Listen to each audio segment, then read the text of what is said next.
The full gospel reading for Sunday of the Passion is from Matthew chapter 26, verse 14 through chapter 27, verse 66. That full reading is printed in the home liturgy that is available on our website, but I'm going to be reading the shorter version, Matthew chapter 27, verses 11 through 54. Now Jesus stood before the governor, and the governor asked him, "Are you the king of the Jews?" Jesus said, "You say so." But when he was accused by the chief priests and the elders, he did not answer. Then Pilate said to him, "Do you not hear how many accusations they make against you?" But Jesus gave him no answer, not even to a single charge, so that the governor was greatly amazed. Now, at the festival, the governor was accustomed to release a prisoner for the crowd, anyone whom they wanted. At that time, they had a notorious prisoner called Jesus Barabbas. So after they had gathered, Pilate said to them, "Whom do you want me to release for you? Jesus Barabbas or Jesus who is called the Messiah?" For he realized that it was out of jealousy that they had handed him over. While Pilate was sitting on the judgment seat, his wife sent word to him, "Have nothing to do with that innocent man, for today I have suffered a great deal because of a dream about him." Now the chief priests and the elders persuaded the crowds to ask for Barabbas and to have Jesus killed. The governor again said to them, "Which of the two do you want me to release for you?" And they said, "Barabbas."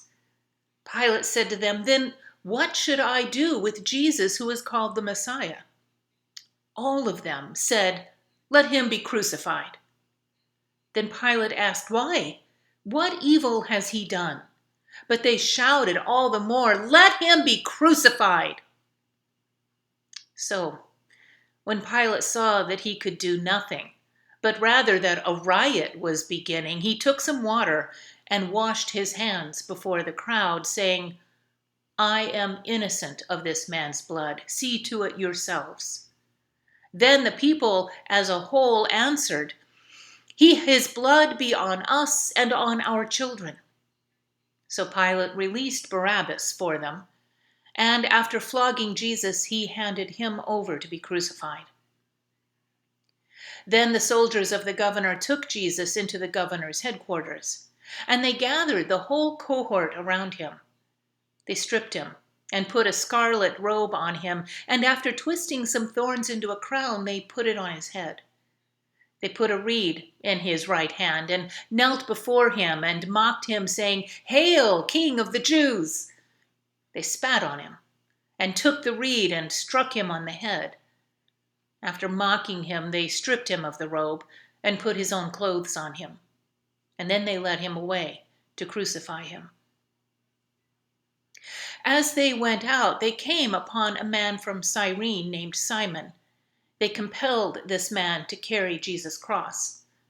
And when they came to a place called Golgotha, which means place of a skull, they offered Jesus wine to drink mixed with gall, but when he tasted it, he would not drink it. And when they had crucified him, they divided his clothes among themselves by casting lots. And then they sat down and kept watch over him. Over his head they put the charge against him, which read, "This is Jesus, the King of the Jews." Then 2 bandits were crucified with him, one on his right and one on his left.